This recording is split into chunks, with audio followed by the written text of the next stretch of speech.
Hudson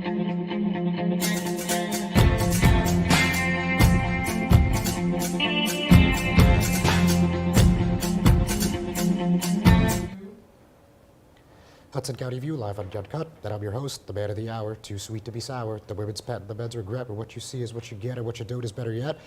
It's in Hudson County News. So, first of all, let's talk about this corruption investigation by the U.S. Department of Justice, and specifically they're looking into U.S. Senator Bob Menendez.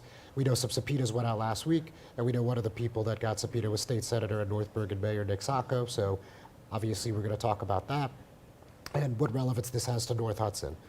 So also, speaking of North Hudson, Mayor Nick Sacco and his team were reelected by a big margin on Tuesday, so we're going to let you know how those results ended up.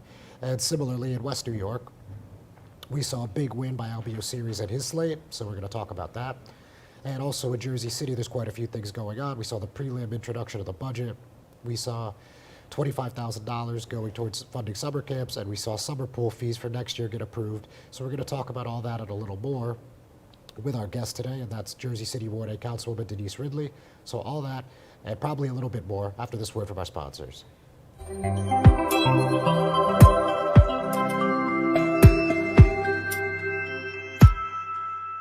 Stevens Jersey City Ford Certified Parts and Service, located at Route 440 and Communipaw Ave, is your #1 source for Ford and Lincoln automotive needs. We use certified Ford Motorcraft products to keep your Ford running in top shape. Motorcraft parts are backed with the Ford warranty, which includes a 2-year unlimited mileage guarantee. Our team will have the right Motorcraft part to ensure the best performance from your Ford or Lincoln. You can order in person at the parts counter or online. Let us help keep your Ford or Lincoln in the best shape at Stevens Jersey City Ford. Burns Brothers Memorials, Monuments, and Markers, 787 Tunley Avenue, Jersey City. Hudson County's only monument maker, serving all faiths and cemeteries. Design studio and large inventory on site. Cemetery inscriptions and custom orders welcome. Burns Brothers Memorials, Monuments, and Markers, 787 Tunley Avenue, just south of Secaucus Road. Craftsmanship that will last for all eternity. Burns Brothers, Jersey City, Albert H. Hopper, North Arlington. Visit us on the net. Consumer Carpets, 3408 Kennedy Boulevard in the Jersey City Heights, your one-stop store for residential and commercial floor treatments, carpeting, linoleum, tiles, laminates, hardwood floors, area rugs, remnants, all major brands, all in stock. Free estimates, same-day installation. Consumer Carpets, it's savings, selection, installation. Credit cards and debit cards accepted. Financing available. Consumer Carpets, price to fit your budget, installation to fit your schedule. On the net at consumercarpets.com. Consumer Carpets, Jersey City, 201-792-2712. Hudson County View, live on Uncut. I'm your host, John R. Heinis. And today, as I mentioned moments ago, I'm joined with Jersey City Ward 8 Councilwoman Denise Ridley. Councilwoman, thanks for coming in. Thanks for having me, John. No problem. So let's talk about this measure that you and your colleagues approved unanimously last week, and that was Jersey City Initiatives. This is $25,000 gift that they're going to do for 20 years. Mm-hmm. So just tell us a little bit about this company and how you ended up at this place. Okay, so similar to what the ordinance says, there is a company, they chose to put a sign in Ward A. When they come into different areas, they like to give back to the community, something that they've done in the past. They approach saying that they would like to give a gift. They would be able to do a recurring gift of $25,000 a year for the life of the sign, which would be 20 years as of now.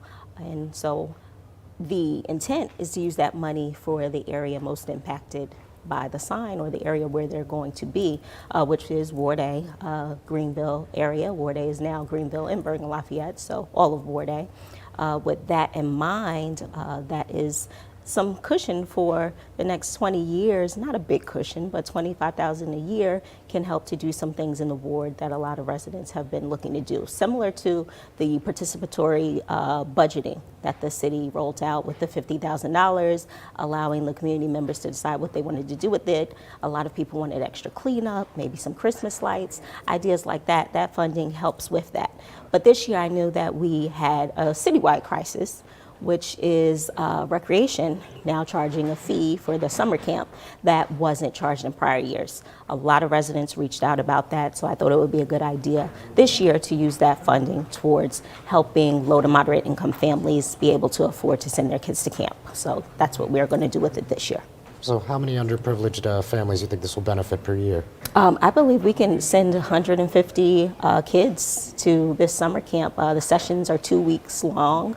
The fee is $150 for those who meet the low to moderate income threshold. So I think we should be able to send at least 150 kids, which would be great. Yeah, for sure. Now, some people have said they don't think that one ward council person should oversee this whole process, even if it's not during your tenure. I mean, what do you think of that?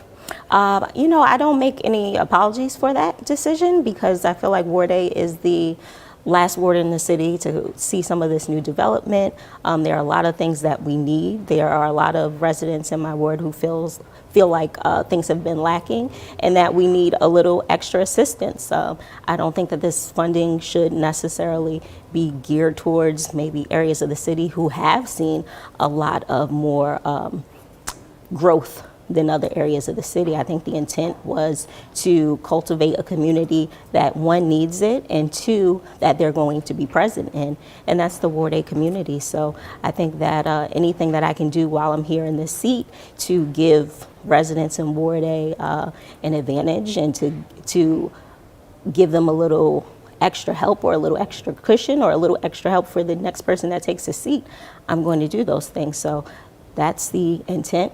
And I don't see anything wrong with that. And the way that it's worded was specifically worded that way because of situations like this. Like this year, that money is going to be used throughout the city. And it can be used throughout the city. There's no limit saying you have to just use it for Ward A. But I think that that decision should be made by the Ward A representative. Okay, thanks for that. So let's talk broader picture. As you know, this budget has a $57 billion deficit, and there's talk of tax increases through 2028. So when we're talking about this budget process and this spending plan, fiscal responsibility, I mean, what do you think about what the administration's put forth here?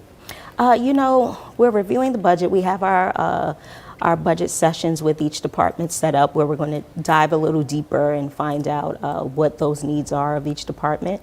And I think if there are places where we see we can cut more, then we'll definitely try to cut more. It's a trying time, I think, not just for government in Jersey City, but for everyone. We see prices rising everywhere. And everybody has to reevaluate the way they do things. We lost some of the funding that we've had in the last couple of years now that the pandemic is quote unquote over. So there are some cushions that we did have in place that are no longer in place, and we have to find a way to make up those funds. And of course, we don't want to continuously tax our residents. So wherever we can cut, we're definitely going to cut. And I think we have been making some of those changes. The council has been meeting with different departments on a quarterly basis to find out what they're doing, what they're spending money on. And we plan to continue to try to keep those lines of communication open. We know we passed the budget very late last year. We don't want that to happen this year. So we're doing our best to stay engaged and to make sure that we're more part of the process. All right, so let's go back for a second. Talking about affordability, obviously an ordinance that's gotten a lot of press coverage these days is the right to counsel. Right. So I know amendments have been made. It probably still will be made before next week. But what do you think about this proposal, and where do you stand today? I think I've expressed some of my views on it, some of the issues that I have with it. My issue is not representation for tenants. I believe that they do need representation, and any assistance that we can give our residents is always helpful. We know that we have a high tenant population. We have a lot of renters in the city, so of course we want to protect them.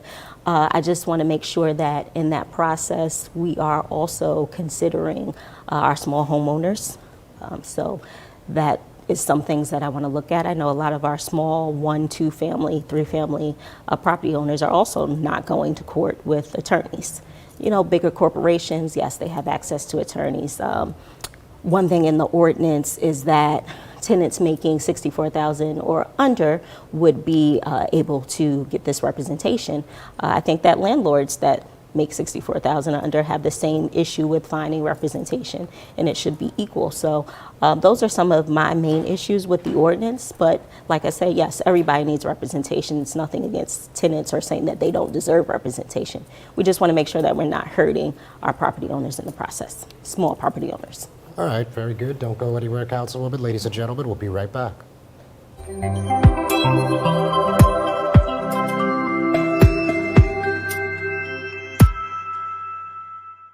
Good Friend Self Storage in North Bergen, New Jersey is a fully climate-controlled facility equipped with state-of-the-art security, packing supplies, a Refer Friend program, and multiple loading docks convenient for commercial use. Located just off of Route 3 at 4301 Tunnelly Avenue, Route 1 and 9. Call 201-867-2444 or visit us on the web today. Good Friend Self-Storage. Let us be your good friend. Panapinto Properties, Jersey City, shaping the workplace with state-of-the-art office spaces and addresses your company desires. Building residences that define your home environment, adjacent to all modes of transportation with on-site parking available. The right address, the right lease. Call 201-521-9000 or visit online at panapintodevelopment.com. Panapinto Properties, building Jersey City for everyone. Not everyone celebrates the birth of a baby. You have options. Don't panic. New Jersey has safe havens for unwanted infants. Leave the baby with staff at any hospital, ER, police or fire station, or rescue squad. Call the number on your screen for safe haven locations or go to www.njsafehaven.org. No shame, no blame, no names. Safe Haven. Hudson County View, live and uncut. John R. Heinis, and I'm still here with Jersey City Ward 8 Councilwoman Denise Ridley. So, Councilwoman, I know when you said this, I think it was like 2 caucuses ago, and you were talking about how landlords and tenants should be represented equally. You know, we saw some pushback from the North Jersey Democratic Socialists of America, who were vocal in getting this to the table. So, they're basically saying landlords have been taken care of, from day one here in this administration, and this ordinance really shouldn't be about them. So why do you see it another way? Well, as a landlord, I can tell you, I don't know how we've been taken care of, but so I would tend to disagree with that. I think that there needs to be more options on both sides, just like right to counsel. Yeah, that might be the answer, but also extending some of this funding for tenants to be able to pay their rent, right?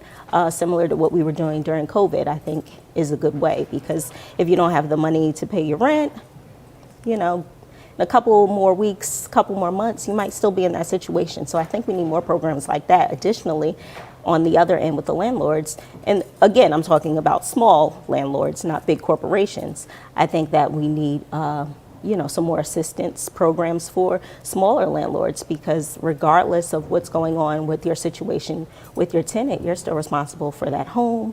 You still have to heat it, you still have to pay taxes. Those never stop for property owners. So there are a lot of expenses that property owners incur, and you might have some property owners that really want to do better with the certain things but don't have the income to do it. So I think there just needs to be more options on both sides to assist people financially.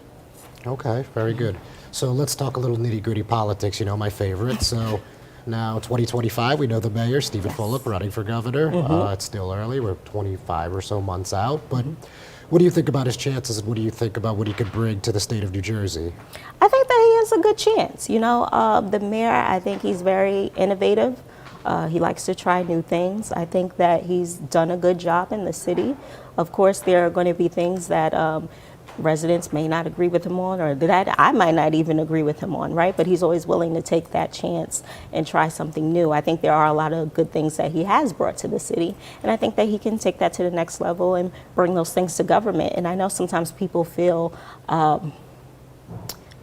when you're seeking another office that maybe you're leaving the city behind or leaving the city as a stepping stone. But I look at it just as any other job, right? You want to move up. And he's been here with us for a number of years. This is his 3rd term, and now he's looking to expand on that and to go to the next level. And I think that this is a good opportunity for him to try, and I wish him the best of luck.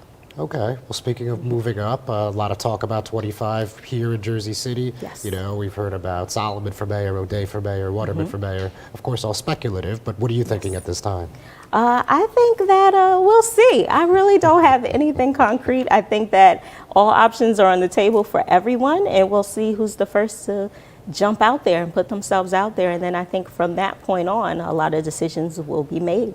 If somebody puts themselves out there that people feel they can be amenable to, then maybe some of those people won't run, or maybe people will still run. But I think we have to see who's really serious at this point. Okay, fair enough. Now, another thing that I almost forgot about last week's meeting was the summer pool fees. for 2024, excluding children. Yes. Got approved, and it was a pretty definitive vote, 8-1. So why did you think that this was the right move for the city at this time? I think that initially going into it, I won't speak for everyone else, but I know my intent was to defeat the ordinance. After sitting there, having some conversation with the director, and having some amendments made by Councilwoman Pranzeri, Councilman Saleh, with Councilwoman Pranzeri delaying this whole process till next year, Councilman Saleh excluding children, which is our main focus, the kids. I think that made everyone feel a little more comfortable voting for it, with the exception of the one nay vote.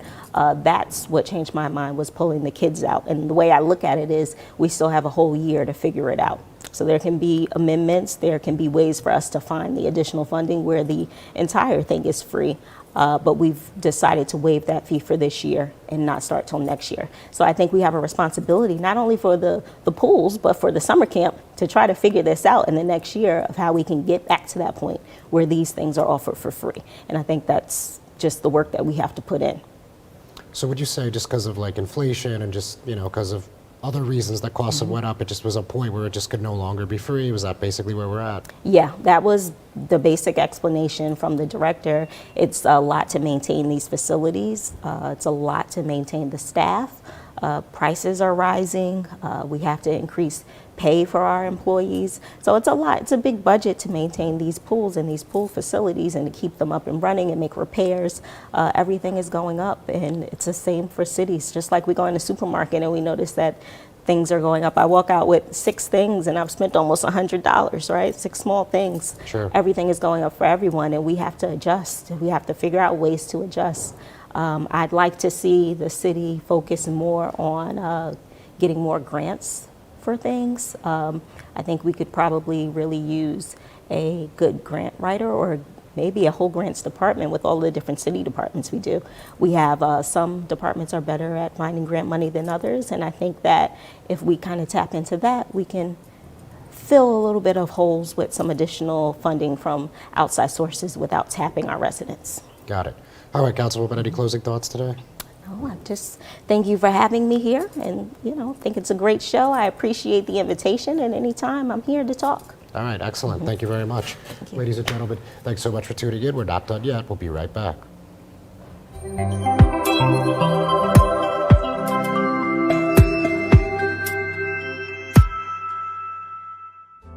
Newport, the luxury waterfront community on the Hudson River, offers a quality of life you deserve in one of our many high-rise towers. With amenities such as the on-site Newport Path, light rail, Newport Town Square, 3 playgrounds, dog run, upscale restaurants, retail giants like Kohl's, JCPenney, Macy's, and Target. Morton Williams and Acme Supermarket are just outside your front door. A health and fitness center, skating rink, and medical facilities are also on site. Enjoy the New York skyline from our waterfront and various parks. Manhattan is just 1 pass stop away, or a quick ride through the Holland Tunnel.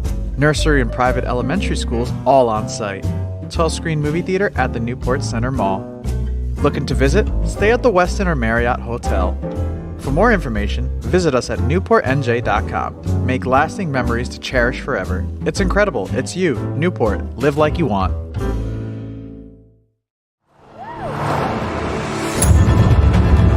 This thing rips! Oh, it is so quick. There's a lot of punch packed into this Bronco Sport. It's got a ton of horsepower. I love it. All right, now we're getting hairy. Now we're getting the fun stuff. Yeah. I like how we can get over or around almost anything. Yeah, I dig your ride. Super dig it. It's gonna be a good day. Growing up can be tough on kids. So much is going on in the world that can cause depression or anxiety. Unusual behavior for more than 6 months could mean they need help. Don't wait. For real-time mental health support and counseling, call New Jersey's Children's System of Care. CSOC offers free mental health supports, substance use treatment, and services for intellectual or developmental disabilities for all kids up to age 21. Call now, 1-877-652-7624. Introducing the all-new Ford Maverick. A truck for people who do stuff. And people who make stuff. People like Gabrielle Union, I make this look good, don't I? who haul whatever they want to wherever they want. Like wood to build things made of wood with.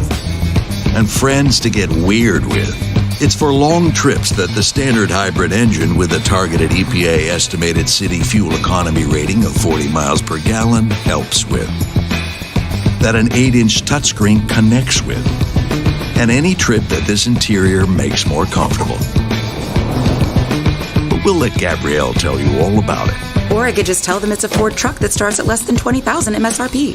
Yep, that works too. The all-new Ford Maverick, built to defy expectations.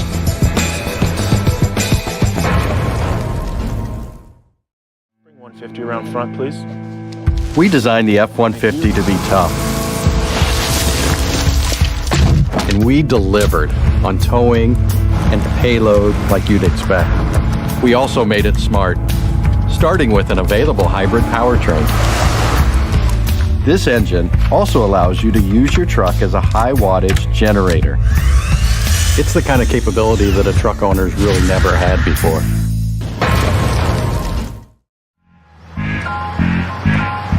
The Ford Maverick is a smaller truck, but the available 2.0-liter EcoBoost engine has plenty of horsepower and torque and allows you to tow all kinds of stuff. And if you need to take the Maverick out past city limits, there's select drive modes to take on different terrains, as well as the FX4 off-road package with all-wheel drive.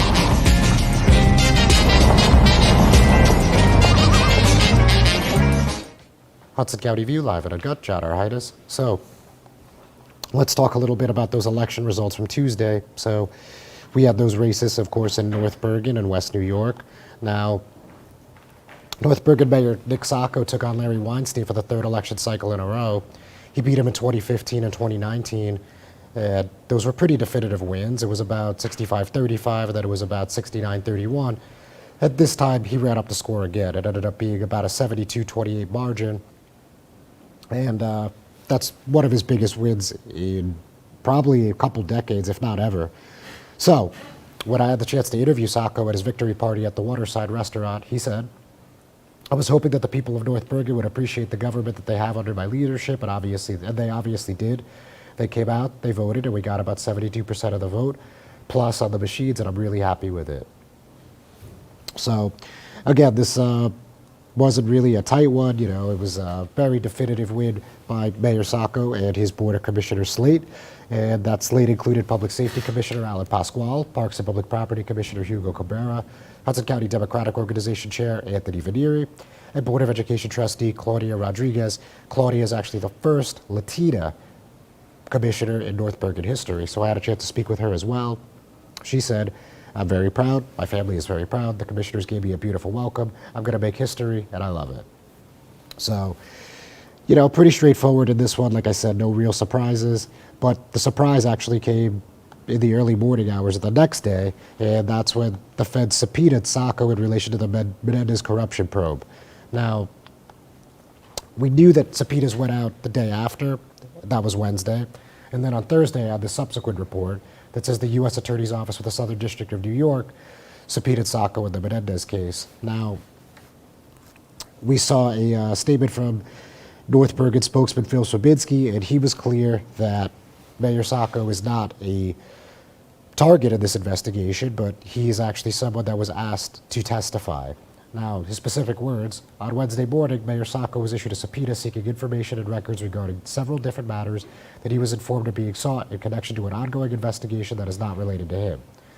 Mayor Sacco has been assured that he is not a target of the investigation and was approached only as a potential witness, and he intends to cooperate fully and provide any requested information as he would with any law enforcement inquiry. As this is an ongoing legal matter, Mayor Sacco will not be making any additional comment. And the U.S. District Attorney's Office for the Southern District of New York and Menendez's office both declined to comment. You guys that have been following this closely, NBC News reported last month that Menendez is under investigation in connection with the ISEG Halal over an exclusive contract with the government of Egypt to certify halal exports worldwide, as well as that he's setting up a criminal defense fund as legal bills pile up.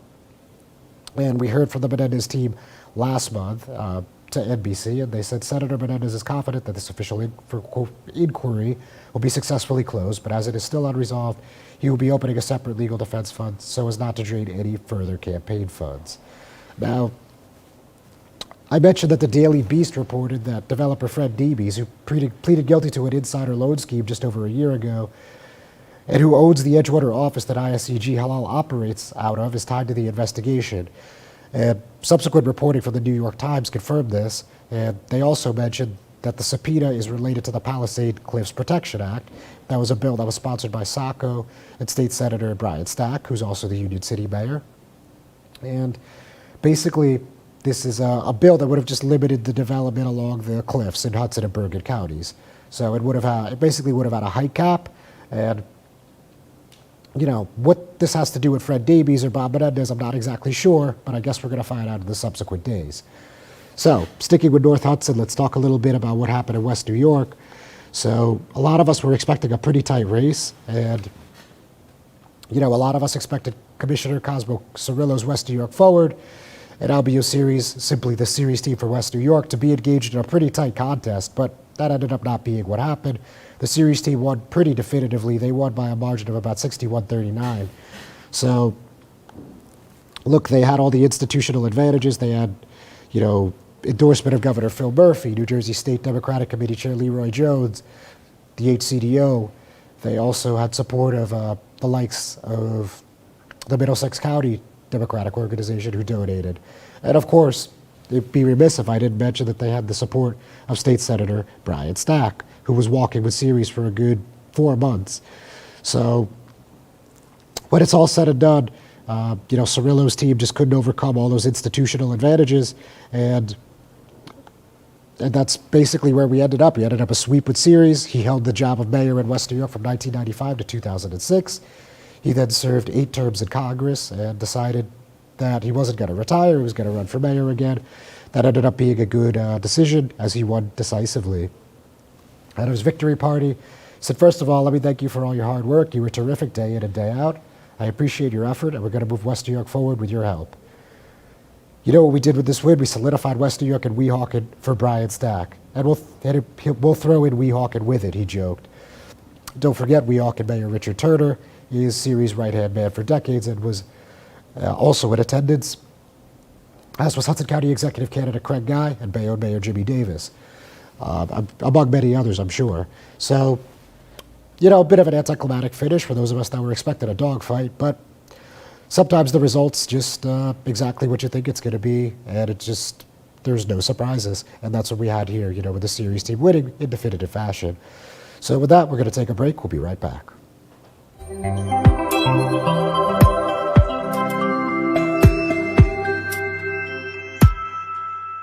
Stevens Jersey City Ford Certified Parts and Service, located at Route 440 and Communipaw Ave, is your #1 source for Ford and Lincoln automotive needs. We use certified Ford Motorcraft products to keep your Ford running in top shape. Motorcraft parts are backed with the Ford warranty, which includes a 2-year unlimited mileage guarantee. Our team will have the right Motorcraft part to ensure the best performance from your Ford or Lincoln. You can order in person at the parts counter or online. Let us help keep your Ford or Lincoln in the best shape at Stevens Jersey City Ford. Burns Brothers Memorials, Monuments, and Markers, 787 Tunley Avenue, Jersey City. Hudson County's only monument maker, serving all faiths and cemeteries. Design, studio, and large inventory on site. Cemetery inscriptions and custom orders welcome. Burns Brothers Memorials, Monuments, and Markers, 787 Tunley Avenue, just south of Secaucus Road. Craftsmanship that will last for all eternity. Burns Brothers, Jersey City, Albert H. Hopper, North Arlington. Visit us on the net. Consumer Carpets, 3408 Kennedy Boulevard in the Jersey City Heights, your one-stop store for residential and commercial floor treatments, carpeting, linoleum, tiles, laminates, hardwood floors, area rugs, remnants, all major brands, all in stock. Free estimates, same-day installation. Consumer Carpets, it's savings, selection, installation. Credit cards and debit cards accepted. Financing available. Consumer Carpets, price to fit your budget, installation to fit your schedule. On the net at consumercarpets.com. Consumer Carpets, Jersey City, 201-792-2712. Good Friend Self-Storage in North Bergen, New Jersey is a fully climate-controlled facility equipped with state-of-the-art security, packing supplies, a Refer a Friend program, and multiple loading docks convenient for commercial use. Located just off of Route 3 at 4301 Tunnelly Avenue, Route 1 and 9. Call 201-867-2444 or visit us on the web today. Good Friend Self-Storage. Let us be your good friend. Hudson County View, live and uncut. John R. Heinis. Now, let's talk a little bit of Mile Square City politics. There's a lot going on there. So on Friday, we saw Hoboken 2nd Ward Councilwoman Tiffany Fisher announce that she was going to be seeking re-election. She did so in an email blast. And we actually see now that her opponent's going to be Marla Decker. Now, when we look at that, we notice that the mayor, that's Ravi Bala, and the council president, Emily Jabbour, has already come out in support. So it's no secret that they weren't going to be supporting Fisher. Obviously, Decker is somebody that perhaps your average voter might not know, but she's somebody who was active during the pandemic. And, you know, she's not Tiffany Fisher, and we know the relationship between the mayor and his allies and Fisher, and it's not a particularly strong one.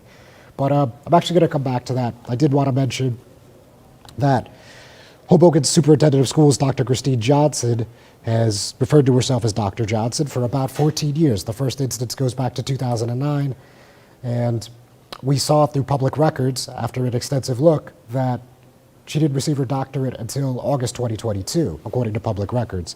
So, up until that point, documents and publications such as annual financial reports, minutes of school board meetings, and yearbooks routinely referred to her as Dr. Johnson, same way she would sign letters to parents and what her nameplate at school board meetings said. So, last August, Johnson received a Doctor of Letters in Historical Studies from Drew University, earned after submitting a dissertation on August 19th on the failure of a 2022 state law that aimed to add more black perspectives to public school social studies classes.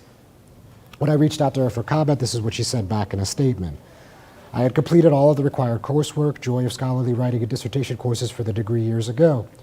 Due to unforeseen personal circumstances, I did have to maintain my matriculation and update my work for much longer than I had ever hoped. This is now behind me and has no bearing on my credentials as superintendent of the Hoboken Public Schools. Now, there's a lot more examples of her being referred to doctor in Boonton and Hoboken, but the school board has said unequivocally that they still support her, and this is all much ado about nothing. Now, back to Marla Decker.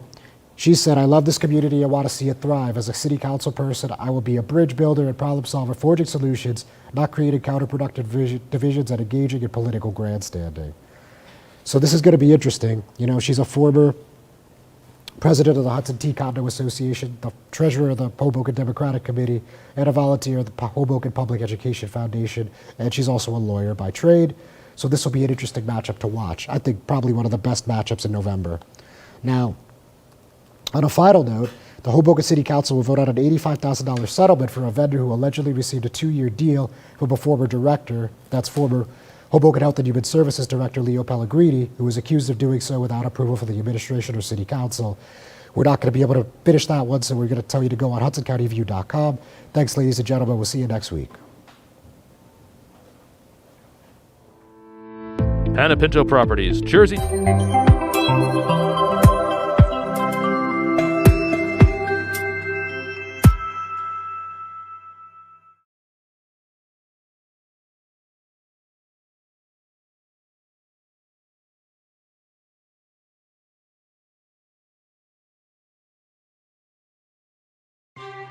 Thanks for watching Hudson Media Group.